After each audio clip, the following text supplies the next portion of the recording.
All right. Intercultural Communicative Competence, ICC for short. Sounds good. Now, obviously, we all know that navigating different cultures is about way more than just, Oh, yeah. just language. Oh, absolutely. Yeah. It's about understanding all of those unspoken rules, the subtle cues, all Right. the things that make communication effective across cultures, I mean. Exactly. And one of the things that really jumped out at me from these lectures was this idea of like a sojourner mindset. Okay. And the professor compares it to being a tourist, someone who's just kind of dipping their toes into a new culture without really immersing themselves. All right. Tourists, yeah, they might take some pictures, maybe try the food, but they're not like expecting to change from the experience. Right.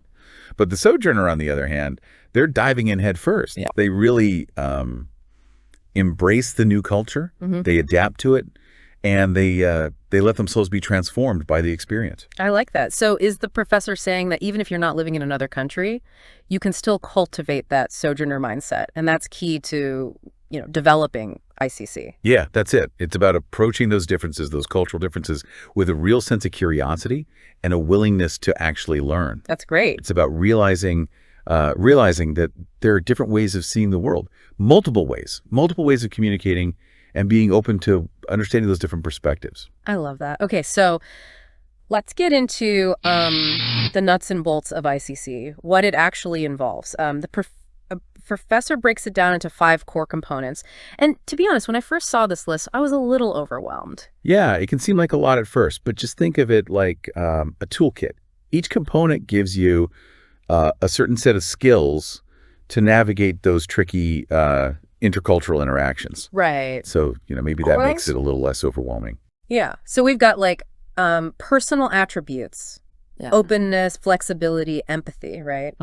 And then there's these, domains of establishing relationships, communication itself, collaboration, and of course, target language proficiency. Of course. And each of these areas has even more subcategories, which is, My gosh, yeah. it's like this multi-layered cake. I mean, earlier we were talking about. Yes. But I think for today, it's helpful to focus on the connection between those personal attributes and the areas of interaction.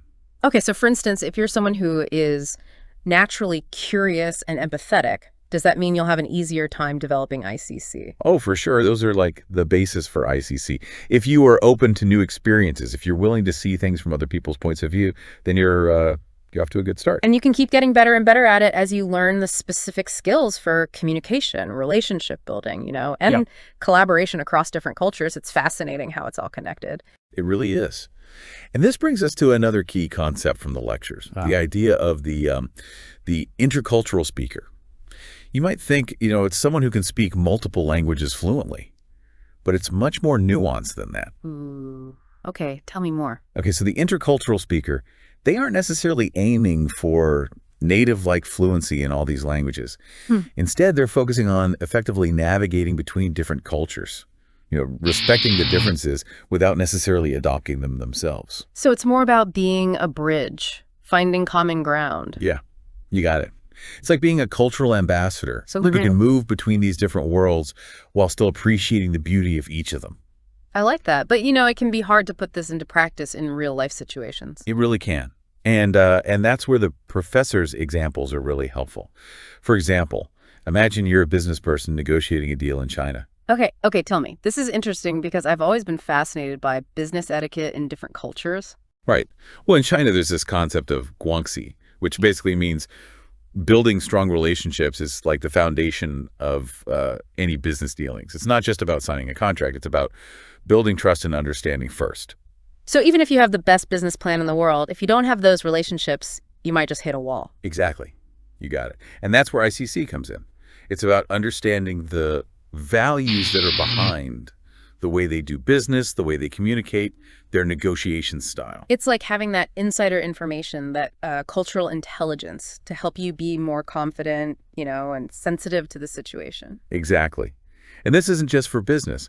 Imagine a student studying abroad, for instance. Oh, yeah, I can relate to that. When I was studying abroad in college, I ran into so many cultural differences, even though I thought my language skills were pretty good. That's a pretty common experience. Your communication style, something that feels totally normal at home, could suddenly seem too direct or too informal in this new culture. Or, you might misunderstand someone's nonverbal cues, leading to some awkwardness. I remember one time I thought I was having a friendly chat with a classmate, but then later I realized I had basically taken over the conversation without giving them a chance to talk. Yeah, those are the situations where ICC is super important. It's about being aware of those differences, in communication styles, the nonverbal stuff, how they think about time, even personal space. It's about always observing and reflecting and adapting your own behavior. You got it. And the professor's examples really show how these principles work in a bunch of different settings, from everyday conversations to professional settings. Yeah, it makes me realize that ICC isn't just some theory from a textbook. It's a skill that everyone needs in our increasingly globalized world. Absolutely. And that's what I think makes these lectures so fascinating. They're not just about the ideas. They're about giving you the tools to understand real-world intercultural encounters and make them more effective. Okay, that's great. And talking about those real-world encounters, the professor brings up this idea of CC1 and CC2. Oh, yeah. CC1 represents your native cultural competence, right? Okay. And then CC2 is the competence you develop in a new culture. It's a pretty interesting way to look at how our early experiences shape our views and how we interact with the world around us. So basically, we all start out with these cultural glasses on, That's a great way to put it. That shape how we see everything. Exactly. And that's why it can be hard to develop that CC2, that new cultural competence, because we have to be aware of those old CC1 glasses, those old assumptions and habits, and then we have to be open to new ways of thinking and acting. So it's like we have to try on a new pair of glasses to see things from a different cultural perspective. Yeah, exactly. And the lectures emphasize that conscious effort and awareness are really key. Yeah. Being immersed in another culture is great, but it's not enough on its own. You have to actively learn about new cultures, examine those old assumptions and adapt the way you communicate. So it's not just osmosis. It's about making an effort to bridge the gap, You got it. And that takes us to another really important part of ICC nonverbal communication. We often think communication is just about the words, but all of that nonverbal stuff plays a huge role in how people understand our messages. Oh, yeah, for sure. I mean, I'm really fascinated by nonverbal communication, like facial expressions, gestures, even just the way you stand or dress can speak volumes, even contradicting what you say sometimes. Yeah, for sure. And the lectures point out that those nonverbal cues, they can be really different in other cultures. What might be polite in one place could be considered rude somewhere else. Oh, for sure. So it's like there's a whole secret language we have to figure out. It kind of is. Like, for example, a pat on the back is seen as friendly in some cultures, but could be seen as rude or too familiar in others. So those subtle differences are really important to avoid those cultural faux pas. And the professor talks about critical cultural awareness. Now, that doesn't mean just accepting everything, right? Oh, absolutely not. It's about thinking carefully about cultural values and being open to discussing them, even when they might be different from your own values. It's about understanding that there are multiple perspectives on things, and realizing that your own point of view might not always be the right one. So it's about being open-minded, but also thinking critically about things. Exactly. Okay. It's about respecting differences, but also staying true to what you believe. And this leads us to another interesting idea that the professor talks about, the language learner as an ethnographer. Oh, that's a good one. I love this. Tell me more about this ethnographer idea. Okay, well, it encourages language learners to approach new cultures with that same kind of curiosity and analysis that an ethnographer would have.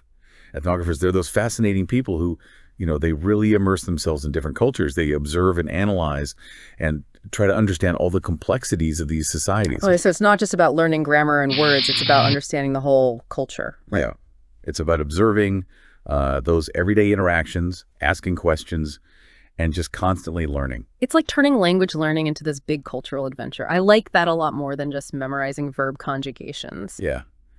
And that's exactly what the professor's getting at here. Yeah. Developing ICC isn't just about mastering, the technical stuff. It's about that journey of cultural discovery. It's about expanding our understanding of the world and ourselves. That's the important part. And that journey of cultural discovery, it often starts with understanding, like how we communicate, not just what we say. The professor kind of takes us deeper into this by looking at something called communicative competence. Okay, so we're going even deeper into communication. I'm ready. So it started as this critique of the traditional way of teaching grammar. Some linguists were arguing that, language learners need more than just the rules. Yeah. They need to know how to use language in, real social situations. So it's not just about being correct, it's about knowing what's appropriate, right? Exactly. It's understanding those nuances, like how to adjust your language depending on who you're talking to, the situation, what you're trying to achieve. Right, yeah. I can see how that's important in intercultural communication, like knowing when to be formal, when to be casual, how to be polite or disagree in a way that makes sense in that culture. Exactly. That's where sociocultural competence comes in. Mm-hmm. It's about having that deeper understanding of the cultural context of language. It's like there's this whole set of unwritten rules everyone seems to know except you. Yeah, you got it. And the professor actually mentions a model developed by Jan van Eyck that breaks down these competences into 6 main areas: linguistic, sociolinguistic, discourse, strategic, sociocultural, and social. Wow, that's a lot. It really shows you how much is going on beneath the surface of communication, huh? Yeah, exactly. It highlights the importance of not just memorizing words and grammar, but understanding how language actually works in social and cultural settings. Right. It's fascinating. Speaking of things we might not realize, the professor then goes into nonverbal communication, which is often overlooked in, traditional language learning. Yeah, but it's so important. So much of what we communicate isn't even in the words we say. Yeah, I'm always amazed by that. The facial expressions, gestures, even how we stand or dress, they all send messages. Like, we communicate so much without even opening our mouth. It's true. And the professor points out how these nonverbal cues can be totally different in other cultures. Something polite in one place could be offensive somewhere else. Yeah, it's like a secret code we have to crack to avoid those cultural misunderstandings. It kind of is. Yeah. The professor talks about Michael Argyle's work, who identifies a bunch of dimensions to nonverbal communication. Things like facial expressions, gaze, gestures, posture, spatial behavior, even clothing. Yeah, even clothing. It's funny how even something like that can communicate so much about where you're from, your cultural background. It really can. And it makes you wonder, can nonverbal communication even be taught? Or is it something you just absorb by living in that culture? I guess it's a bit of both, right? You can learn about specific nonverbal cues, but really mastering it probably needs that lived experience, being in that culture. Yeah, that's a good point. It's likely a mix of knowledge and practice, just like most things with intercultural competence. Right. So being mindful of our nonverbal communication is key to avoiding those awkward cultural faux pas, right? Definitely. And this leads us to another area the lectures explore: intergroup and cross-cultural relations. So we're talking about how different groups interact, especially when they come from different cultures, right? Exactly. The professor mentions researchers like Rubin and Hofstede. They've developed these models of cross-cultural competence, focusing on skills like relationship building, information transfer, and persuasion. That sounds essential for anyone in international business or diplomacy, for example. Oh, absolutely. And these models, they emphasize understanding how communication styles, values, and norms can differ across cultures. Right. So it's not just what you say, it's how you say it. And even more, how your message might be received based on the other person's cultural background. You got it. And the professor dives into some psychology stuff, too, using William Guttekunst's work, who focuses on the role of motivation, knowledge, and skills. Right. It makes sense. It's not just about knowing the cultural differences in your head. You also need the right attitude and the ability to adapt your behavior. Exactly. Guttekunst, he highlights reducing uncertainty and anxiety, showing empathy, and being flexible with those different cultural expectations. It's about being okay with not knowing everything, seeing things from someone else's perspective, and stepping out of your comfort zone. Yeah, all crucial for developing intercultural competence. And in the end, isn't it about creating a shared world through communication? That's a great way to put it. The professor reminds us, communication isn't just exchanging facts. It's about building relationships, finding common ground, and bridging those cultural divides. It's beautiful, really. But as we do all this, as we navigate these, intercultural situations, but we have to be aware of the power dynamics involved, right? Oh, absolutely. The professor makes a great point about how the native speaker of a language, they often have more power in these interactions. It's like they set the rules and the non-native speaker has to adapt. Exactly. And this can lead to an imbalance where the non-native speaker feels pressured to conform to the native speaker's norms and expectations. It makes you think even something as basic as language can be tied to these power dynamics. It's more complex than we realize. Very true. And the professor introduces this idea of symbolic competence from Claire Cramsch, which encourages us to think critically about the symbolic systems in communication. So it's not just about using language correctly, but understanding the cultural meanings and values behind the words. Exactly. And that includes being aware of the power dynamics in how we choose our words and how we communicate. It's like peeling back the layers, right, to see those hidden cultural messages. That's a great way to put it. And being aware of this symbolic competence can help us be more sensitive and understanding in intercultural interactions. Right. It's about being mindful of the messages we send, verbally and non-verbally, and respecting the other person's background. Exactly. And this brings us to a really important discussion about ethics in intercultural communication. Oh, okay. So now we're talking about the moral side of things. I'm interested to hear more about this. Well, the professor points out that language teachers often face these tricky questions about how to address cultural practices that might clash with their own values. Like what? Give me an example. Okay, imagine a student asks about a controversial topic, like the death penalty, or how a certain minority group is treated in a specific country. Right, right. Those are tough situations for a teacher, especially when you're trying to be respectful of different views, but also stay true to your own morals. Exactly. How do you find that balance? How do you have those difficult conversations without alienating your students or betraying your own beliefs? Yeah, that's tough. It is.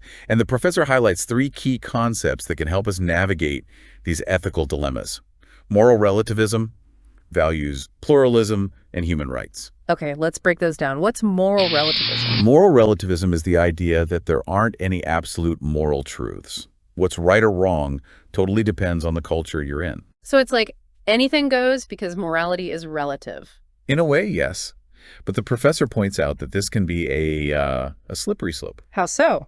Well, if you take moral relativism too far, it can make it hard to speak up against injustice or fight for human rights because you'd be saying all moral values are equally valid. So you couldn't really judge any cultural practice no matter how harmful because it's all relative. Exactly. And that can be dangerous, obviously. So what's the alternative then? The professor talks about values pluralism. This idea was developed by the philosopher Isaiah Berlin. Okay. How is that different from moral relativism? Values pluralism says that, yeah, there are lots of different valid value systems. What's important to one culture might not be to another. So it acknowledges the diversity of values and beliefs. Exactly. But it also suggests that there's a core set of human values that we all can agree on. Like some common ground, some basic ethical principles that go beyond cultural differences. Exactly. Things like respecting human dignity, the importance of truth and justice, compassion, empathy, those kinds of things. So it's like a universal moral compass that can guide us even when we come across cultural practices that seem, strange or even wrong to us. That's it. And that brings us to the idea of human rights. Those fundamental rights everyone deserves, no matter their culture, religion, or where they're from. Exactly. The professor highlights the work of Martha Nussbaum, who has this capabilities approach to human rights. Capabilities approach, what does that mean? Nussbaum argues that human rights aren't just abstract ideas. They're about real capabilities that allow people to live a good life, a life with dignity. So it's not just about the right to vote or free speech, but things like access to education, healthcare, food, shelter, all those essential things. Exactly. And she has this list of 10 central capabilities that are essential for people to thrive. Like what? Give me some examples. Okay, so there's life, bodily health, bodily integrity, senses, imagination, thought, emotions, practical reason, affiliation, other species, play, and control over one's environment. Wow, that's a pretty big list. It really covers everything about what it means to live a good life. It does, right. And Nussbaum argues that we should judge societies based on how well they protect and promote these capabilities for everyone.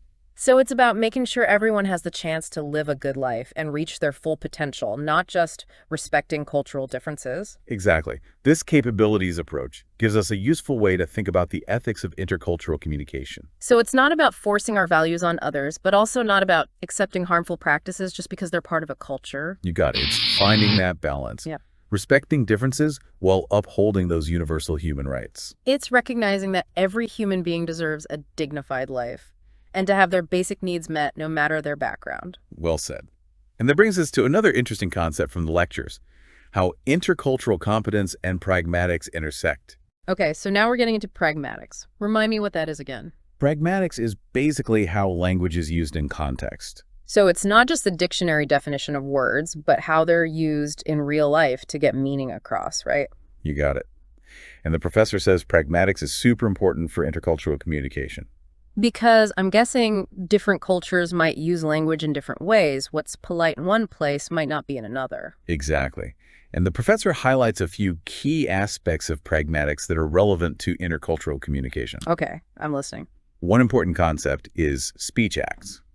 Speech acts, what are those? A speech act is basically an action you do with language. So it's not just saying words, it's doing something with those words. Exactly. Like when you say, I promise, you're not just speaking, you're making a commitment. Or saying, I apologize, you're expressing remorse, not just stating a fact. So it's about the intention behind the words, the action you're trying to do. Precisely.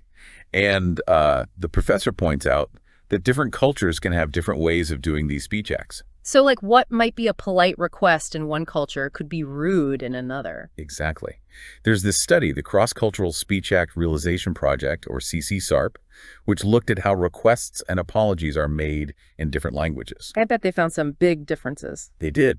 Cultures differ in how direct or indirect they are when making requests, how much they emphasize politeness, even how they apologize. So it's not just about translating words directly, it's about the cultural rules behind how those words are used. Exactly.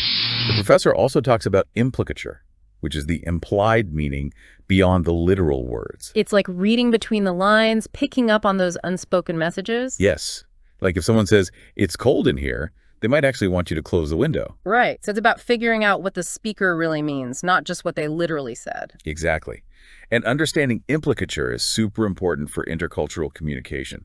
Because if we just focus on the literal words, we might miss the real message. Exactly. And the professor brings up conversational maxims, which are like unwritten rules for how we talk to each other. So those unspoken guidelines for polite and effective conversations. Right. The professor talks about the work of H.P. Grice, who came up with 4 main ones: quality, quantity, relevance, and manner. Let's hear them. What's quality about? Quality basically means you should be truthful. So don't lie or say things you can't back up. Exactly. Quantity is about giving the right amount of information, not too much or too little. Don't talk too much, but also don't be vague. Right. Relevance means your contributions to the conversation should actually relate to the topic. No going off on tangents then. Nope. And manner means you should be clear, concise, and easy to understand. So no jargon, just plain language so your message gets across. You got it. Now, these maxims are good guidelines, but they can differ across cultures, the professor says. So what might break one of those rules in one culture could be totally fine in another. Exactly. Like in some cultures, being too direct is considered rude. Yeah. So they might use indirect language, even if it breaks the rules of quantity or manner. So it's about being aware of those differences and adapting your style. Exactly. And the professor also talks about politeness, which is key for smooth cross-cultural interactions. Because being polite shows respect and makes people feel comfortable. Yes. And the professor uses the work of Penelope Brown and Stephen Levinson, who developed a theory of politeness focused on face. Face, what's that in this context? Face is basically our public image, how we want others to see us. Our reputation, our dignity, how much we value ourselves. Yeah, all of that. And they say we all have a positive face and a negative face. Okay, what's the difference? Positive face is wanting to be liked, appreciated, and included. So feeling connected and part of the group. Right. Negative face is our desire to be free, to have our independence respected. So feeling like you're in control of your own choices, not being pressured. Exactly. And politeness is all about managing these two faces, both ours and the other person's. So it's finding that balance between being friendly and respectful of boundaries. You got it. And the professor says different cultures might express politeness in different ways, you know? So what's polite in one place might not be in another. Yeah, for sure. You have to be aware of those differences to act appropriately. Exactly. Like the professor gives this example. In some cultures, it's polite to keep offering a guest food or drink, even if they say no at first. Right. But in other cultures, that could seem pushy, like you're not respecting their wishes. Yeah, exactly. The professor says it's super important to understand these cultural differences in politeness so you don't have misunderstandings and so you can build good relationships. And this leads us to another interesting part of pragmatics, interlanguage pragmatics. Okay, so now we're talking about language learning. What's interlanguage pragmatics about? It looks at how people learning a second language, how they learn the pragmatics of that language. You know, all the subtle things about using language in a new culture. It's one thing to learn grammar and words, but knowing how to actually use them in different situations, that's a whole other challenge. Exactly. The professor says learners often transfer their own pragmatic norms from their first language to the new one. And that can cause misunderstandings, even offend people sometimes. It's like they're trying to play a new game, but still using the old rules. That's a great way to put it. The professor gives some examples of these pragmatic transfer errors, like someone from a culture where it's polite to be very indirect when making a request. They might do the same thing when speaking to someone from a culture that prefers directness. Yeah, and that would cause confusion. The learner thinks they're being polite, but the other person might think they're not being serious. Exactly. Or someone from a culture where it's rude to interrupt, they might not speak up in a conversation, even when they have something important to say. Right, so they seem quiet or uninterested, even though they're just trying to be respectful. It's amazing how many ways we can misunderstand each other when we're dealing with these cultural differences in communication. It really is. And the professor emphasizes that these pragmatic transfer errors, they're totally normal when you're learning a language. It's not something to be ashamed of or discouraged by. So it's just something to be aware of, something you work on as you get better at communicating across cultures. Exactly. But how can teachers help learners get better at this pragmatic competence in the new language? The professor suggests teachers should actually teach these pragmatic norms directly, using real-life examples and materials. So not just focusing on grammar and vocabulary, but showing learners how language is really used in different situations. Yeah. Teachers can also give learners opportunities to practice, like role-playing, simulations, things like that. It's about giving them a safe space to try out these skills. I bet that would be really helpful, especially for those who feel a bit unsure about how to handle those cultural differences in communication. Oh, definitely. And teachers can also give feedback on how learners are doing with pragmatics, helping them see where they could adjust their style. It's all about guiding them on that path to better intercultural communication. This whole idea of interlanguage pragmatics is really fascinating. It is. And like the professor says, getting good at pragmatics, it takes time. It's not an overnight thing. It's a journey, like developing intercultural competence as a whole. We've learned so much, the different parts of ICC, the challenges of nonverbal communication, how important it is to understand power dynamics and politeness. We even talked about those ethical dilemmas that come up in cross-cultural situations and the fascinating world of pragmatics. I think the big takeaway here is that developing intercultural competence is a journey.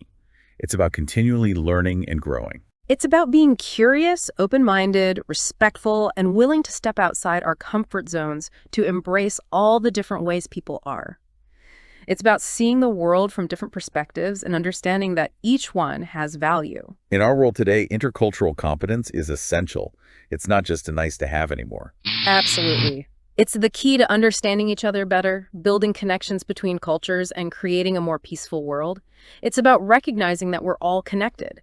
And what we do affects others, no matter where they come from or what language they speak. So, to all our listeners out there, keep working on your intercultural competence. Support our efforts. Subscribe, like, share, and hit the notification bell.